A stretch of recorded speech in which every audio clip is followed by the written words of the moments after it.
हमें भारतीय न्याय व्यवस्था चाहिए और उसके लिए नए कानून, और वो नए कानून बनाने का काम हम इस देश के बुद्धिमान लोगों से करवाएं और उनको लागू कराएं, वो हम चाहते हैं। इसी तरह से हम शिक्षा व्यवस्था में बदलाव करना चाहते हैं। हमारी आज की जो शिक्षा व्यवस्था है ये पूरी की पूरी मैकॉले की बनाई हुई है। उसने पाठ्यक्रम बनाया, उसी ने सिलेबस तैयार किया, उसी ने शिक्षा व्यवस्था का माध्यम तय किया। हम अंग्रेजी माध्यम में अंग्रेजों की शिक्षा लेते हैं। दुष्परिणाम क्या है कि जिंदगी भर पढ़ाई करने के बाद हम अपने आप से पूछते हैं कि जो हमने पढ़ा उसमें क्या क्या हमारे काम का है।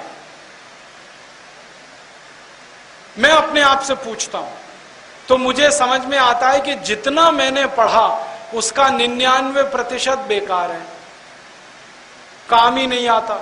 1% काम आता है, और जब 1% काम आता है तो उसके लिए इतना पैसा खराब किया, इतना समय खराब किया, इतना दिमाग खराब किया मेरा।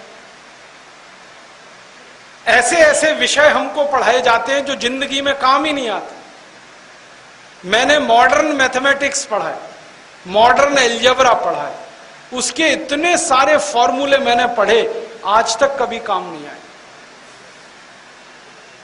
एक फॉर्मूला पढ़ा, x + y whole square is equal to x square plus 2xy plus y square, x minus y whole square is equal to x square minus 2xy plus y square. खूब रटा, खूब पढ़ा, इम्तहानों में लिख के आया, 100 में से 99 नंबर लाया। लेकिन अब मैं अपने आप से पूछता हूं कि x + y होल स्क्वायर का करूं क्या? मेरी जिंदगी में तो काम ही नहीं आया। अब मेरे टीचर को पूछता हूं, आपने मुझे ये क्यों पढ़ाया x + y होल स्क्वायर? मेरे तो काम नहीं आया। टीचर कहता है काम तो मेरे भी नहीं आया, मुझको किसी ने पढ़ाया तो मैंने तुमको पढ़ाया। ये भेड़िया धसान क्यों चला रहे हैं इस देश में? जो काम नहीं आता वो क्यों पढ़ा रहे हैं हमको? आप ईमानदारी से अपनी जिंदगी का एक अकाउंट लिखिए और उसमें अपने आप से पूछिए कि जितना आपने पढ़ा है उसमें से कितना याद है आपको। तो आप पाएंगे कि याद वही रहता है जो काम में आता है। जो काम नहीं आता दिमाग उसको भूल जाता है, क्योंकि दिमाग कचरा पेटी नहीं है, ये जीवित वस्तु है, बहुत होशियार है। फालतू चीजों को ये रखता नहीं है, निकाल के फेंक देता है। जो चीज काम नहीं आती वो याद नहीं रहती, जो याद नहीं रहती उसको पढ़ना क्यों और पढ़ाना क्यों? फालतू में दिमाग क्यों खराब करना? मैं अपने आप से सवाल पूछता हूं, उत्तर नहीं है। बचपन में मुझे पढ़ाया गया अमेरिका का पहला राष्ट्रपति कौन, क्या करूं उसका? मालूम है मुझे मालूम है कि जॉर्ज वॉशिंगटन अमेरिका का पहला राष्ट्रपति, लेकिन करूं क्या? मैं अगर सब्जी खरीदने जाता हूं और सब्जी बेचने वाले को कहता हूं देखो मुझको मालूम है अमेरिका का पहला राष्ट्रपति जॉर्ज वॉशिंगटन, वो सब्जी देगा? परचून की दुकान पे जाके कुछ खरीदूं और बताऊं उसको अमेरिका का दूसरा राष्ट्रपति कौन, वो परचून देगा मुझे? क्या काम आएगा मेरी जिंदगी में अमेरिका का पहला राष्ट्रपति? और अफसोस मुझे क्या है, अमेरिका का पहला राष्ट्रपति मुझे मालूम, दूसरा मालूम, तीसरा मालूम, 250 मालूम है, और मेरे घर के पहले पिता का नाम पूछ ले कोई तो मुझे नहीं मालूम। मेरे पिताजी का नाम मालूम है, पिताजी के पिताजी का मालूम है, उसके ऊपर जाते ही सब ब्लैंक, याद ही नहीं है मुझे। अब मेरी तीसरी पीढ़ी के पिता का नाम नहीं मालूम, अमेरिका की 250 पीढ़ियों के राष्ट्रपति का नाम मालूम है, करूं क्या? मूर्खों का मूर्ख मैं तो क्या करूं उसका?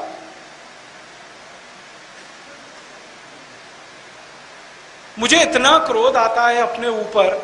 मैं बचपन में पढ़ता था, मुझे कनाडा की जलवायु पढ़ाई गई। कनाडा की जलवायु क्या है?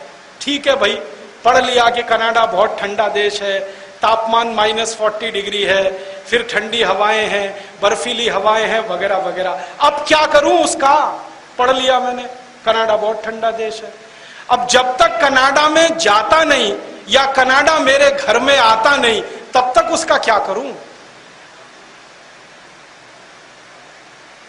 और मेरे जैसे करोड़ों बच्चों को पढ़ा दिया कनाडा का जलवायु। अब मुझे कनाडा का जलवायु मालूम है, लेकिन भोपाल का जलवायु नहीं मालूम। मुझे मैक्सिको का जलवायु मालूम है, लेकिन शिवपुरी का नहीं मालूम। मुझे ब्राजील का जलवायु मालूम है, लेकिन मेरे जन्म जिले का अलीगढ़ का जलवायु नहीं मालूम। काम तो अलीगढ़, भोपाल और शिवपुरी का जलवायु आने वाला है, और हम पढ़ रहे हैं Brazil, Mexico, Chile, Costa Rica, Colombia. करेंगे क्या उसका? मैं सीधी सी बात ये कहना चाहता हूं, इंटरनेशनल नॉलेज किसी काम की नहीं है जब तक लोकल नॉलेज आपको नहीं है। हमेशा लोकल नॉलेज काम में आती है, इंटरनेशनल नॉलेज किसी काम की नहीं होती। तो काय को फालतू में हमारा दिमाग खराब करते हैं ये स्कूल कॉलेज वाले, इंटरनेशनल बनाने में लगे रहते हैं। हम नेशनल तो हो नहीं पाए, इंटरनेशनल होने के लिए परेशान। ये फालतू शिक्षा व्यवस्था, इसको बदलना है, और इसमें जरूरत आधारित शिक्षा हमें लेनी। मैंने एक सिलेबस बनाया, आप हैरान हो जाएंगे। कक्षा 1 से कक्षा 12 तक के विद्यार्थियों को जितना 12 साल में हम सिखाते हैं, उतना 2 साल में मैं सिखा सकता हूं। पूरे सिलेबस को मैंने रीड्राफ्ट किया। क्या किया? फालतू चीजें निकाल दी सब, उसमें से कचरा पट्टी सब फेंक दिया निकाल के।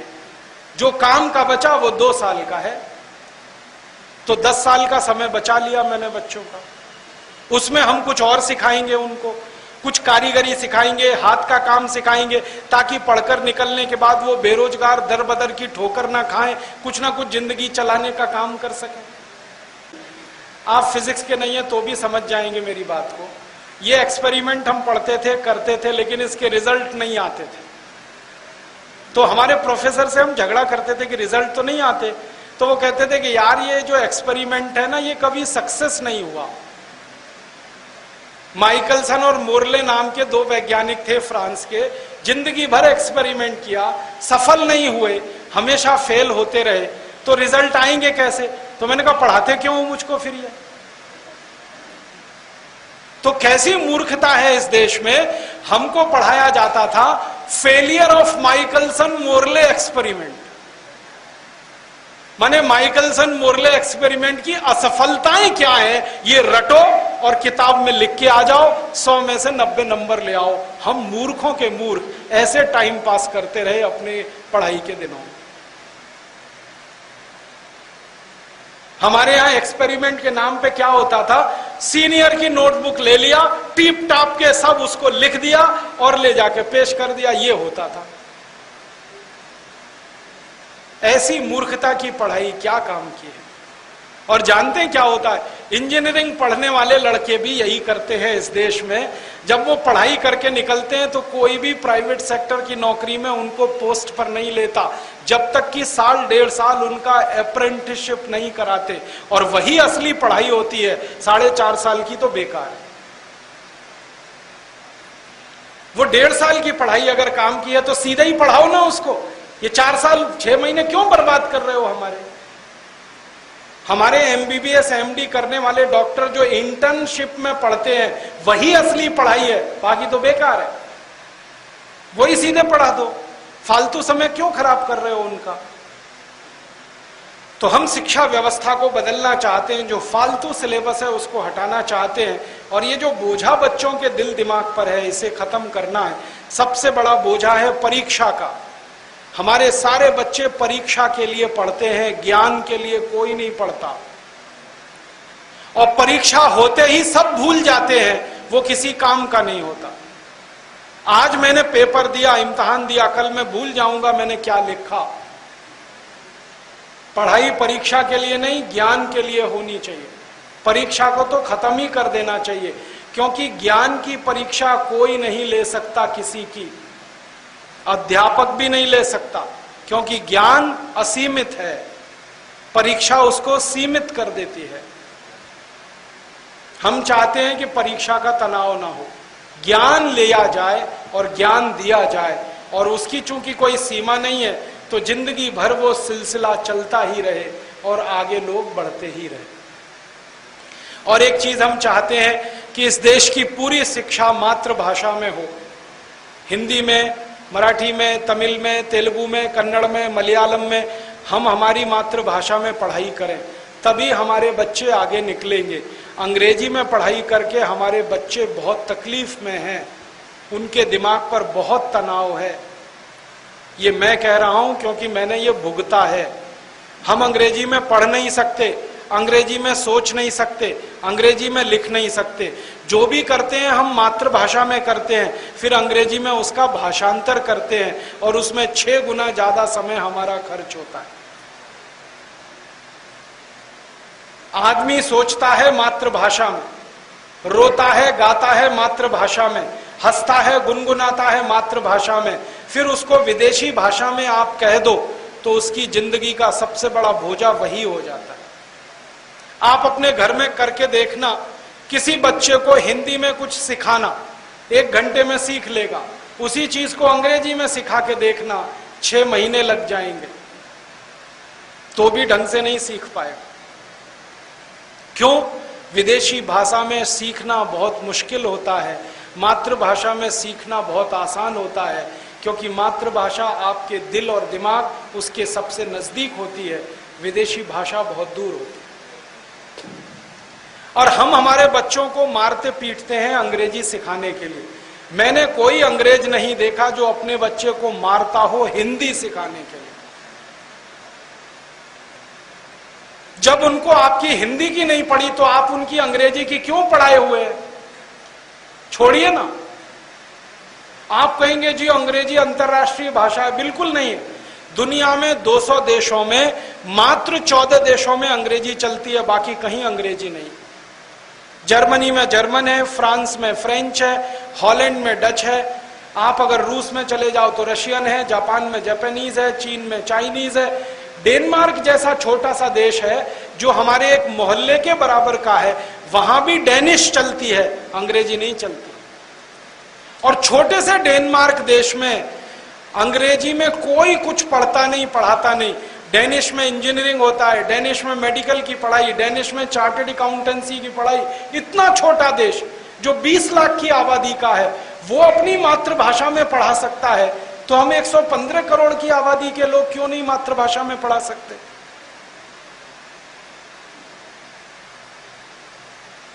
कोई लोग कहते हैं अंग्रेजी में क्वालिटी बहुत है, और मैंने अंग्रेजी पढ़कर यह पाया कि दुनिया की सबसे रद्दी भाषा यही है। इसका कोई सिर और पैर नहीं है। हां, मैं अंग्रेजी के प्रोफेसरों से बहस करता हूं और पूछता हूं पीयूटी पुट, तो बीयूटी बुट क्यों नहीं? अगर सीयूटी कट, पीयूटी पट होना चाहिए। बीयूटी बट, सीयूटी कट, तो पीयूटी पट होना चाहिए कि नहीं? और पीयूटी पुट तो बीयूटी बुट, सीयूटी कुट होना चाहिए। एक जगह यू ऊ हो गया, एक जगह यू आ हो गया। ये क्या चक्कर है भाई? यू तो यू है, कहां आ कहां ऊ? कोई सिर नहीं, कोई पैर नहीं। इतनी हंसी आती है मुझे अंग्रेजी पे। एक शब्द है अंग्रेजी का केमिस्ट्री, स्पेलिंग क्या है? CHEMISTRY, यही है ना? तो CHE माने केमिस्ट्री। तो अगर CHE में केमिस्ट्री होता है तो CHOPARA चोपड़ा में कोपड़ा क्यों नहीं होता? बताइए ना। और CHOPARA में चोपड़ा होता है तो केमिस्ट्री में चेमिस्ट्री क्यों नहीं होता? कहां CH का हो, दिल में आया का, जहां दिल में आया चा। प्रोनाउंसिएशन क्या है? सन, SON। प्रोनाउंसिएशन क्या है? सन। अब डिफरेंशिएट कैसे करेंगे? SON सोन होना चाहिए, SUN अगर सुन होना चाहिए, SUN सन है तो हर जगह यू आएगा तो आ का ही उच्चारण होना चाहिए। फिर सु वाला उच्चारण कहां से आ गया यू का? और ओ हर जगह ओ है तो फिर आ वाला कहां से आ गया? SON में सन कैसे हो गया? सोन होना चाहिए।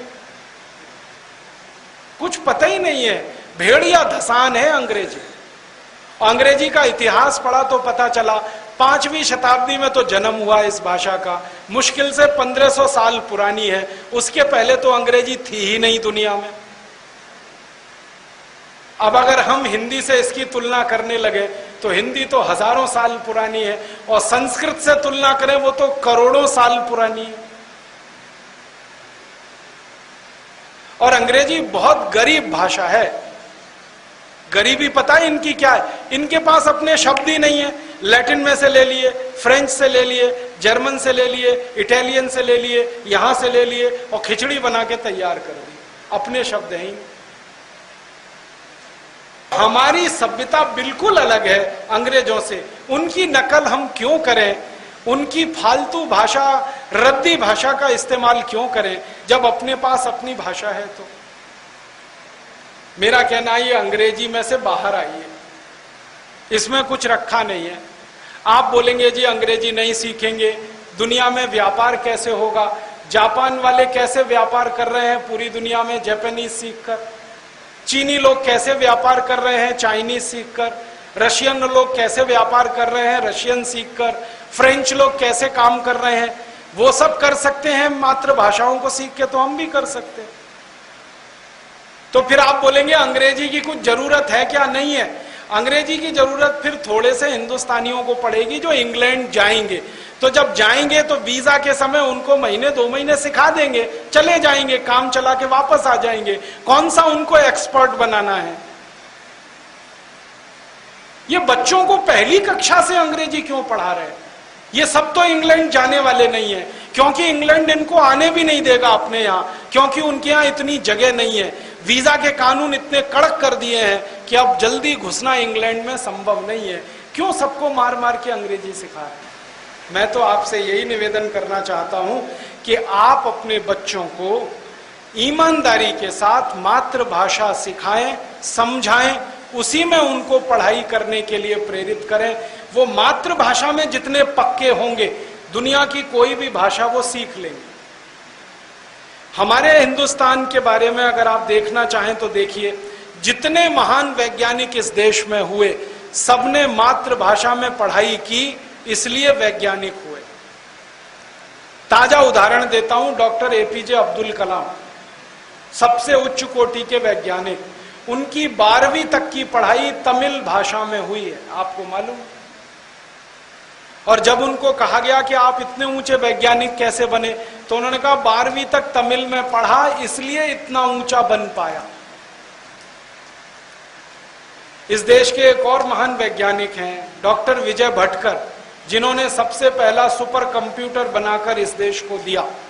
डॉक्टर विजय भटकर की 12वीं तक की पढ़ाई मराठी में हुई है, और वो कहते हैं कि मैं इतना ऊंचा संशोधन कर सका क्योंकि मराठी में सोचता हूं, इसलिए। प्रोफेसर एमजी के मेनन, उनकी पढ़ाई मलयालम में हुई है। प्रोफेसर स्वामीनाथन, उनकी पढ़ाई तमिल में हुई है। ये जितने उच्च कोटि के वैज्ञानिक हुए, डॉक्टर सेठना, डॉक्टर भाभा, जिन्होंने पहला परमाणु बम का इस देश में परीक्षण कराया, ये सब वैज्ञानिक मातृभाषा में से निकले हुए हैं। और मैं आपको एक सच्चाई बताना चाहता हूं, कॉन्वेंट से निकला हुआ एक भी विद्यार्थी इस देश के उच्चतम वैज्ञानिक पद पर आज तक नहीं पहुंचा। कॉन्वेंट में से जो पढ़कर निकले हैं ना, वो साइंटिस्ट नहीं बने, साइंटिफिक मैनेजर हो गए। साइंटिस्ट होना अलग है, साइंटिफिक मैनेजर होना बिल्कुल अलग काम। साइंटिफिक मैनेजर माने क्लर्क, क्लैरिकल काम वो ही कर पाते हैं, क्योंकि जो मातृभाषा में चिंतन नहीं कर सकते वो मूल आविष्कार नहीं कर सकते, और जो मूल आविष्कार नहीं कर सकते वो वैज्ञानिक नहीं हो सकते। इसलिए मातृभाषा में पढ़ाइए, मातृभाषा में सिखाइए, और बन पड़े उतना अपने बच्चों को ये कॉन्वेंट स्कूलों में मत पढ़ाइए। आप बोलेंगे जी इसमें क्या बीमारी है? बहुत बड़ी बीमारी है। इंग्लैंड में कॉन्वेंट स्कूल होते हैं, हमारे यहाँ नहीं। ये तो मैकॉले ने कॉन्वेंट स्कूल खोल दिया इस देश में, इसलिए शुरू हो गए, वरना कॉन्वेंट इस देश में होने की जरूरत नहीं है। आप जानते हैं कॉन्वेंट शब्द का अर्थ क्या है? CONVENT। कॉन्वेंट का माने है लावारिस बच्चों का स्कूल। जिन बच्चों के जिंदगी में माँ बाप नहीं होते उनको पढ़ने के लिए कॉन्वेंट स्कूल होते हैं। और इंग्लैंड में पता है क्या है, यूरोप में क्या है, बहुत सारे बच्चे बिना शादी के पैदा हो जाते हैं, मालूम है आपको? इंग्लैंड में 60% लड़कियां अपनी उम्र के 12 से 18 साल में मां बन जाती हैं, 60% बिना शादी के। अब बिना शादी के मां बन गए, बच्चे पैदा हो गए, वो कहां रहेंगे? उनको रखने के लिए कॉन्वेंट स्कूल होते हैं। और चूंकि कॉन्वेंट स्कूलों के माँ बाप बच्चों के है नहीं, पता ही नहीं उनको, तो इसलिए उन स्कूलों में जो पढ़ाने वाले होते हैं ना, उनको मदर फादर कहते हैं, क्योंकि असली तो है नहीं, तो नकली से ही काम चला लो। आप बोलेंगे कहां भेजें, कोई कमी पड़ गई है स्कूलों की? बहुत स्कूल हैं इस देश में, मातृभाषा के स्कूल हैं, राष्ट्रभाषा के स्कूल हैं, वहां पढ़ने को भेजिए अपने बच्चों को। और याद रखिए कि doctor APJ Abdul Kalam municipal corporation के स्कूल में पढ़कर वैज्ञानिक बने, ध्यान रखिएगा इस बात को। उनका जो गांव है ना रामेश्वरम में, वो दिखाते हैं, बताते हैं कि मैं तो म्युनिसिपैलिटी के स्कूल में पढ़ा हूं, कॉन्वेंट में नहीं पढ़े। प्रोफेसर एमजी के मेनन म्युनिसिपैलिटी के स्कूल में पढ़े, डॉक्टर विजय भटकर म्युनिसिपैलिटी के स्कूल में पढ़े, और इतने ऊंचे वैज्ञानिक हो गए। तो आपके बच्चे भी हो सकते हैं। प्रतिभा, लगन और संकल्प चाहिए, फैसिलिटीज ज्यादा जरूरत नहीं होती है। इसलिए घबराइए मत, बच्चे अच्छे निकलेंगे। उनकी मातृभाषा पक्की कर दीजिए, संकल्प अच्छा बना दीजिए, काम करने के उद्देश्य उनके सामने स्पष्ट कर दीजिए, बहुत बड़े आदमी बन जाएंगे। इसलिए मातृभाषा में शिक्षण, मातृभाषा का अपने जीवन में ज्यादा से ज्यादा उपयोग आप अपने जीवन में करिए।